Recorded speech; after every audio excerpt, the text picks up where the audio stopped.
Hi, everyone. Today, I'm with Gabriella. She's a speaker, consultant, and a dear event professional. She has over 15 years of experience in events, and we met over Pi, People in Events Network, quite a long time ago, actually, but we never had a chance to speak properly. So this is also time for us to do a little bit of a conversation besides recording it.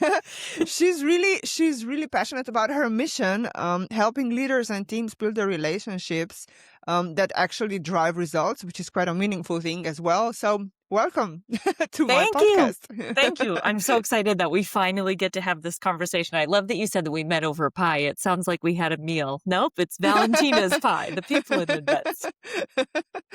Almost a meal. Someday. Although we do have meetings that, we do have, we eat and we talk, so that's fine as well. It counts. It counts. So Gabriella, I always start with childhood and actually, everything that made Gabriella that she is today. So, how were you as a child, and how do you believe your early environment shaped your understanding of things that you do now? So, communication, trust, and relationships. Yeah, I was thinking about this. Gabby is a child. So you've heard the stereotypes of a middle child, right? Yeah. That's me. Everyone that you've ever heard, that's me. So I'm a middle child. I have two sisters, an older and a younger.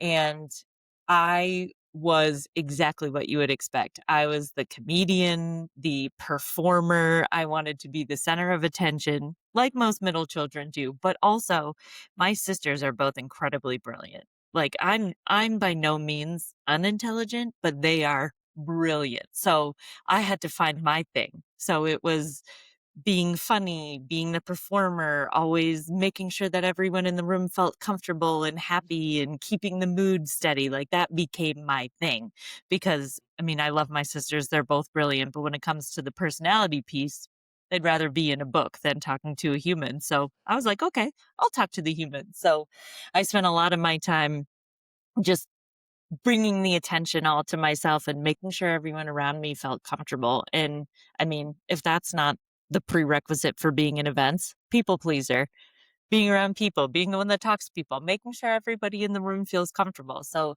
it's funny because I ended up in events by accident, but I look back at my childhood and I think I was being prepped and groomed for it from the very beginning. Mm-hmm. Yeah, but you didn't start in events, right? You have some other experiences as well in life. Or? Yeah, so it was like I have the weirdest event trajectory, which I think some of your listeners probably will because a lot of European people, but I started in sports. So my first event that I ever worked on as like a production manager is what it was called, was a World Cup in Brazil. 8 weeks overseas with like 300 freelancers. That was my first ever dipping my toe into events. So I started on the TV production side, which I never considered myself an event professional back then because it was live TV. And then when I left that job and during the pandemic, when everything happened, I moved to Utah randomly from Connecticut and got a job doing events for a healthcare nonprofit. And I was like, what am I doing? I've never done big galas. I've never done community events like this. I do live TV. And I started the job and I was like, no, events, the foundation, the skills, the principles, everything that you need, it is similar across the entire industry, whether you're doing live TV or galas, like the fundamentals are the same. So now I look back and I've been doing events for a very long time, even if at first I didn't really qualify myself as an event professional. And I feel like a lot of people have similar stories. They end up doing this work by accident. You started social work, right? You were in a completely different world before you came to us. I came to events because I met my current husband. It was not planned. By accident. That's how we all get here, I swear. Yeah, by coincidence. Yeah. But how do you think? I think that I mean, the fact that you started in Brazil on World Cup, it's already really self-explanatory because people, I mean, if you say World Cup, everybody knows it's a mass production and it's a mass thing to work on for sure. It's Mhm. people probably can't imagine the volume, the sheer volume of the production there. But I think that you've noticed for sure already some things that made a foundation for what you're doing today, didn't you? Mhm. Yeah. And how do you think that these early experiences where you ended up there as an accident already founded the baseline for your work today, like So leadership and emotion experiences and everything? yeah, so what a lot of what I do right now and what I focus on is trying to give event professionals the training and some of the skills that we don't get. We're in a very weird industry, Nika, where from day one, we're in a leadership role, even if our title doesn't say it. Like you're leading vendors, volunteers.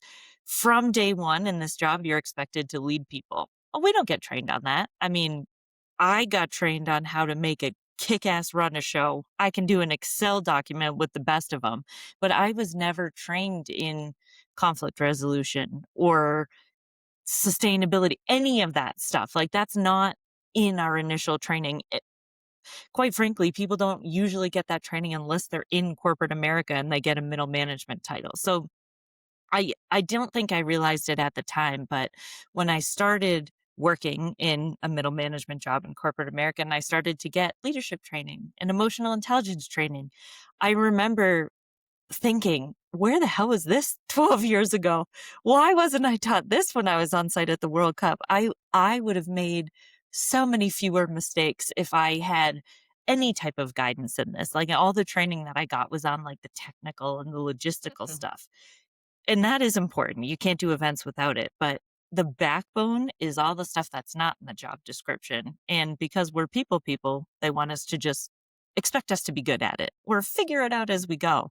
And I could have saved myself from burning out.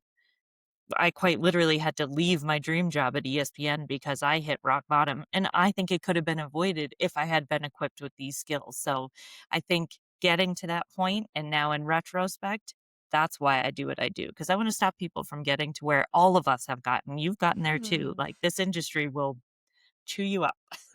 Yeah, I mean, most of the people also probably don't know, but back then when we started, so we can say like 10 plus years ago, there was no event management training at all. I mean, Mm-mm. today you do get some universities even have their programs, which is amazing, and you can actually Mhm. send somebody to get some kind of education in events. There are courses online, there are courses on site as well, also on other things, not just production wise, but still, I think 10 plus years ago, there was absolutely nothing. And you could basically, the best thing that you could do was handpick some of the courses, maybe even online. And because it was not that, even that was not that popular back then, but still, you could do at least some of the trainings that you found beneficial, pick them and start doing them, but just on your own. There was nobody telling you, okay, you should do this and you should do that in order to be successful in this and that. Usually you just go on site, they give you things to work on, they train you like, at best you have like a full day training if you're really lucky. Usually it's just a few hours, or Right. if at all. And then it's all about just getting through it. And keep in mind, you don't know those people. It's not like as a freelancer, you just go on site and you start working with people that you've never Right. met. That's Right. that's usually even the worst. I mean, it's not the worst, but I mean there are worse things in life. But as you've said, the industry, it's very challenging, but it's also very unique, I would say, in this point. Hmm. Yeah, it's unique and we we are fortunate. Anyone in this industry is fortunate because we can translate our skills to almost anything. Like almost anywhere we want to go with our Mm. careers, we've done something in that lane. But you're very I mean, when we first started, not only was there no event management training, but it was also I would say, I'm gonna say it, like, self personal development was almost frowned upon. I mean, we didn't talk about mental health or burnout. Burnout wasn't a thing. If you were burnt out, it meant you couldn't handle the job. And thank goodness that narrative is starting to change because of people like you and the work that you do and what I'm trying to do. But like you teach courses on communication and leadership too, or trainings. Like people are actually offering it now. And imagine if we had had that when we first started. Just like how different would our experiences in this industry be if we had had any of that 10, 15 years ago? And it's it's changing, and I'm very glad that it's changing, but it's not always been like this. For sure. We were talking about the industry and how there was no training when we started, but do you have a feeling that a lot has changed since then? Yeah. Are there some things that are now better than when we started? I mean, yeah, because as you were just saying, it's we didn't have any event management training, but we also had no concept of mental health training or recognition. There like, emotional intelligence wasn't something that was taught to anyone, and there even if we you said if we wanted to, we could look for our own courses and take them on our own time with our own money, but even if we did that, they were just very general basic leadership courses. We would have to interpret that and put it in the events world, which, as you said, it's very unique. So it was really hard back then to find relevant training that could really help us develop our careers. But I mean, look what you do, look what I do, look at what the associations all over the world are offering now. I think we're finally getting to a point where people understand that we need to be trained and that burnout isn't a dirty word. Like, it's okay to talk about it and it's okay to get help and it's okay to include well-being in the overall concept of events, not just for your attendees, like also for your employees. I think we're trending in that direction. We still have a lot of work to do, but Mhm. I think we're heading there, which is a good thing. Yeah, I think that, I mean, when you say, I mean, or if you ask somebody and say, what's like the most hard industry to work in? I think most of the people would say like corporate. Yeah, if you're a hardworking corporate CEO or something, you are probably on a brink of a burnout at 99% of your lifetime. But nobody talks about events, which is completely wrong. I know from my personal experience that I am not sure if I know like 5 people from my whole history of working in events that were not burned out at one point in time in their careers, which is Mhm, horrible. And mhm. it's easily preventable by just working on it and also talking about it. There is no need for the stigma to be around in a way that it is. Absolutely Right. not. And the stigmas are changing. The stigmas are changing in general society, I think, when it comes to talking about this stuff, well-being and mental health, and I think our industry has a long way to go, but, I mean, you exist, right? Your company exists, so we're getting somewhere. Yeah, Taking a we little are. while, but we'll get there. We are, yeah. So one of the things that you said when we were talking or prepping for the interview, we were talking about relationships and conflicts, and I'm sure this is something that are going to be very interesting for our listeners and watchers. So you say that relationships aren't a soft skill; they're actually the foundation that make a real impact. And I would really like to hear more and intertwine the conflict into it as well, because Yeah, I think that conflict is definitely something that resonates. and well, when I say this and people look at me like, "What do you mean it's not a soft skill?" And I like to word it like this, it's like people think it's a soft skill because it's not a line item in the budget. Managing stakeholder relationships isn't a line item in the budget. You won't see it in the initial, but you will absolutely see it in the bottom line at the end of the event if you don't do it. It's the way that I like to think about it is it helps with retention, attendee retention, employee retention, sponsorship retention. If you have a really good relationship, working relationship with a sponsor, not only will they come back again, they may up their donation. If you have low employee or high retention with your employees, you spend significantly less money training and retraining. If you know how to manage conflicts appropriately, especially in like this high strung, fast paced industry that we're in, that's where you save relationships. Like understanding how to respect boundaries and appropriately resolve or diffuse, I should say, because you almost never resolve conflicts completely, but to diffuse them in this situation saves relationships, which saves you money. which can make you more money in the long run. So it's like it makes me twitch when people call it a soft skill, because when they hear soft skill, they think it's floofy. And it's like, oh, I don't need to work on that. I would rather put my development time and money into learning AI, which no knock on AI, but they think more about the concrete things that you can hold and actually do. But you can't do any of those things successfully if you don't have the relationship, the foundation with your stakeholders. So that's how, when I say it's not a soft skill, that's what I mean. It's like not in your budget, but it'll be in your bottom line. Yeah. Absolutely. I totally agree. What do you, or how do you think that leaders can build trust and alignment without micromanaging or controlling? I think this is a very important skill as well to learn, actually. Yeah, and this is my default answer to a lot of questions like this, because I mean, this is high 30,000 feet, but what you can do is ask questions and then listen to the answers. It sounds really simple, but you'd be surprised. You're not surprised. People would be surprised how much leaders don't do that. And without micromanaging and without feeling overbearing, is you ask questions, you listen to the answers, and then I think the final piece that a lot of leaders aren't taught is you adapt.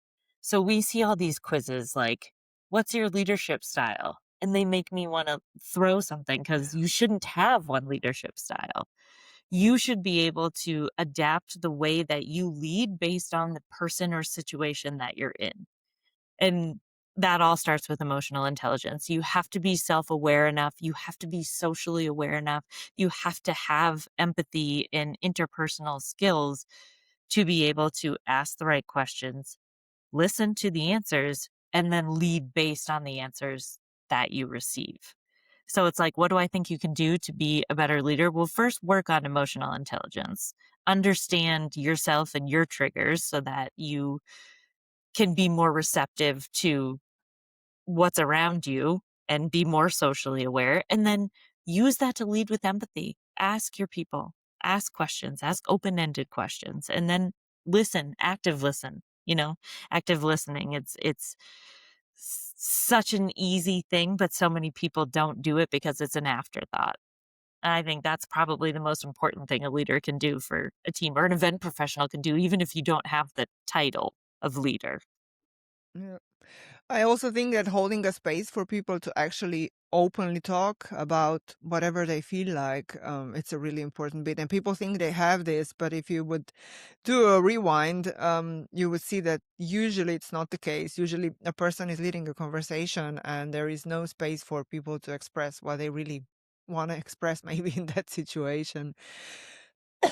Yeah, I mean, a lot of leaders aren't good at hearing feedback. You're always taught how to give it, Mhm. but who teaches Mhm. you how to hear feedback? And I think that it's called a feedback loop for a reason. You have to be able to give and receive. That's the only way that your team or your event will feel psychologically safe. Sorry to use a keyword, but to feel psychologically safe, people have to feel like they can give and receive feedback safely. Mm. Yeah, safely is actually the key here, I think. Mhm. What do you think is one relational habit a team could adopt tomorrow? What would be your advice? Like first thing that you would say, okay, please let's do work on this one, that immediately reduces conflict and increases clarity. Self awareness. Self-awareness. Yeah, and I know I don't mean to keep repeating myself, but I think that's the foundation. You have to start with that. You have to understand the way that you best receive and process information. You have to understand what trigger sounds like such a bad word, but trigger doesn't have to be a bad thing. You have to understand what can take your emotions out of a level set, whether it's really high, really happy, because you can't do anything cohesive or successful if you're Mhm. overly happy, or really upset, and understanding those situations, and one, how to avoid them, or two, how to manage yourself, self-management in those situations. That is the only way that you can do the rest of it. It's the only way you can adapt your leadership. It's the only way that you can communicate your boundaries and expectations clearly, is if you understand them. And so many people don't because you don't work on the let me understand myself piece. It's the outward. We focus on the outward parts of leadership. So, number one, if I was going to say something, self awareness, self management. Start to understand how you operate, and it's a lot easier for you to explain and adapt.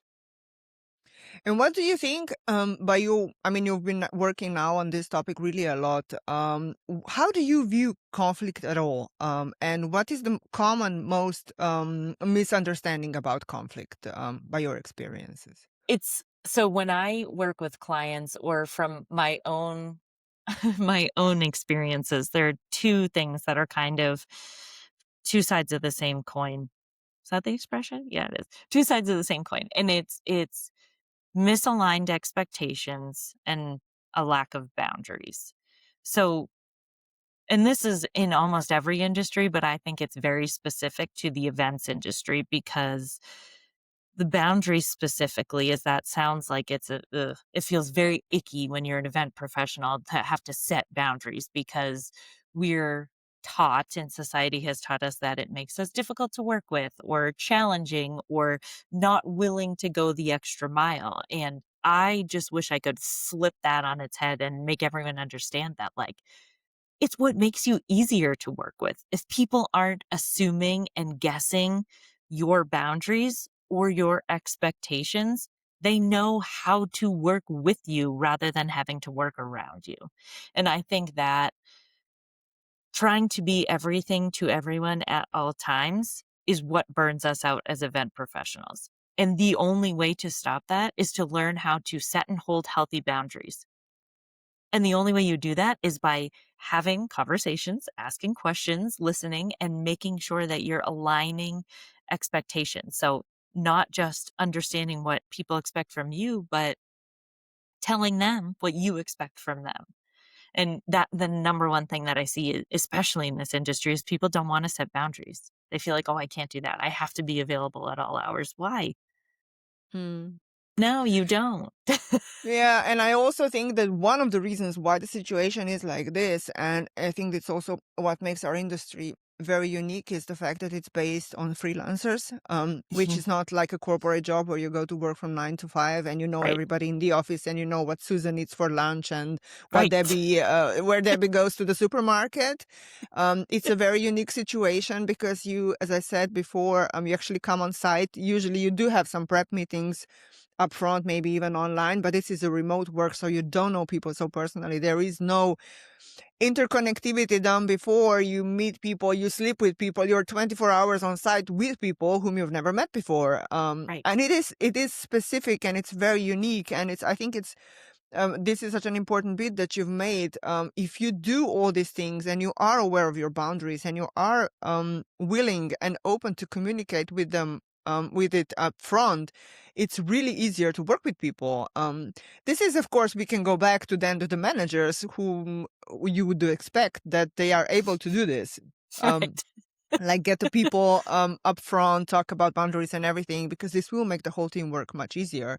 And also one thing to illustrate, World Cup, for example, it's a really, really enormous production. You have to understand, I mean, people have to understand these are thousands and thousands of people working together whom they've never met before. So, Correct. and it's like a 24-hour job.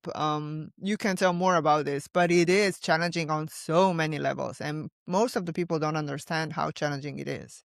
And the only way you can survive that is by having open, clear, honest conversations and having boundaries. Because with something like a World Cup, and I'm sure some of the festivals and stuff that you do, there's also language and culture barriers. Of course. And I did Special Olympics World Games in Abu Dhabi, and I spent the majority of that event asking questions because I knew nothing about the culture. I knew nothing about the location, and I knew I couldn't do my job unless I started to understand that, or at least made the effort to understand that and communicate like, oh, that's how you guys do things. This is how it usually happens for us. How can we meet in the middle and make it so that everybody gets what they need from this situation? And it's like so many people just come in and this is the way it's always been done, or this is the way I do it. This is the way that it works. And it's like, Not Yeah. always, like, and When people say we've been always doing it like this, my hair goes up like, oh my yes, God. because it's easier and people don't like change. And the only way to combat change is to get rid of the fear of the unknown. And how do you do that? I feel like a Yeah. broken record. You ask questions and you Yeah. listen to the answers. That is the only way to get rid of the fear of the unknown. And that's really what's stopping most people from truly collaborating. Yeah. That would And be my next question. What's the most effective tool you can use to help teams create buy-in and collaborative momentum? But I think communication or asking questions already is the answer, or? yeah, well, and it's I can be a little bit more specific about that. It's what there's two things. It's I call it the power of why. And it's not just, my 2-year-old asks why with every question. And it's funny because it's annoying and people make jokes about it, but like that's how she learns. And she learns so much just by asking why 5 times in a row. And from what I've learned is that like people don't change from when they're 2 years old. They want to understand why decisions are being made. They want to understand why things are happening the way they are. And more importantly, we are a selfish people. We want to give our why.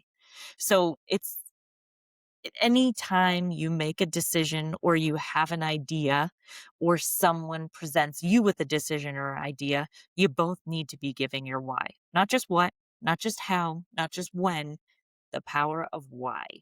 That is the key to helping people truly get aligned and understand the motivations, the fears. I use that a lot. Like, why does this make you so defensive? Why are you so hesitant? Tell me. And then when they answer that question, I can be like, oh, right. I already thought about that. This is why that's not going to be an issue. We've already done that. And then, oh, okay. It's power of why. I think that is probably the best way to get people Yeah. to buy into your ideas, but also to feel more comfortable with change when it's presented to you as a leader. Yeah. And this is again shows how much we can actually learn from the children Yeah, I because know. I mean most of the adults just forgot everything about it for whatever reason. Mhm. And it is true. Yeah. We could learn so much just by observing them and the way that they act and behave.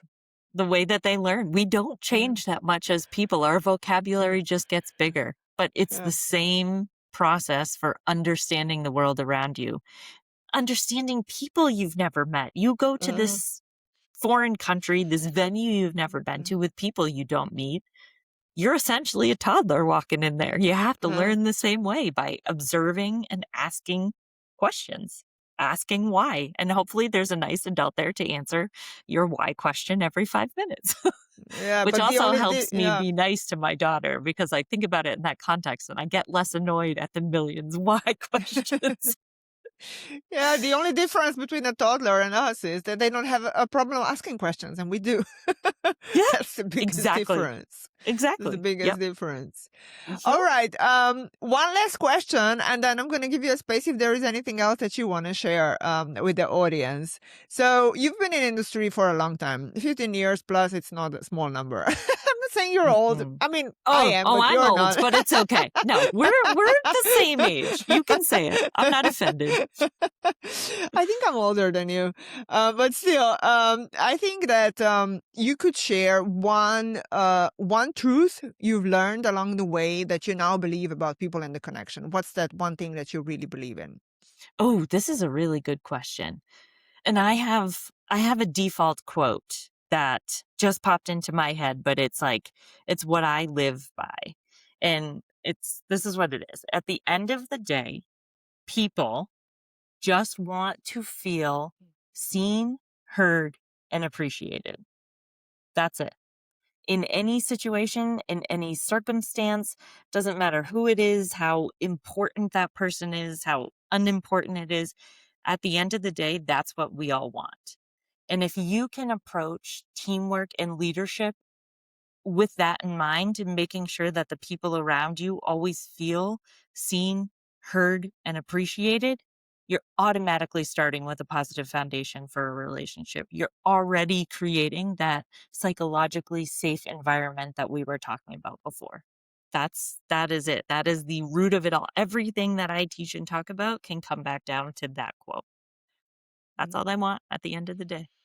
Yeah, I totally agree with you. And it's not a hard path to learn this, but it is a really important path. You just need to become this person that Yeah. can provide all that. Yeah. Mhm. Yeah. Yeah. Is there anything else that you'd like to share? Something that I missed? Some, I don't know, advices, something.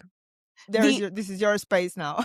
the only thing that I mean, you asked phenomenal questions. I think it was a good conversation. The only thing that I wanna say that I wish someone had said to me 15 years ago when I started is that the only way to survive in this industry, well, basically any industry, is don't be afraid to invest in yourself.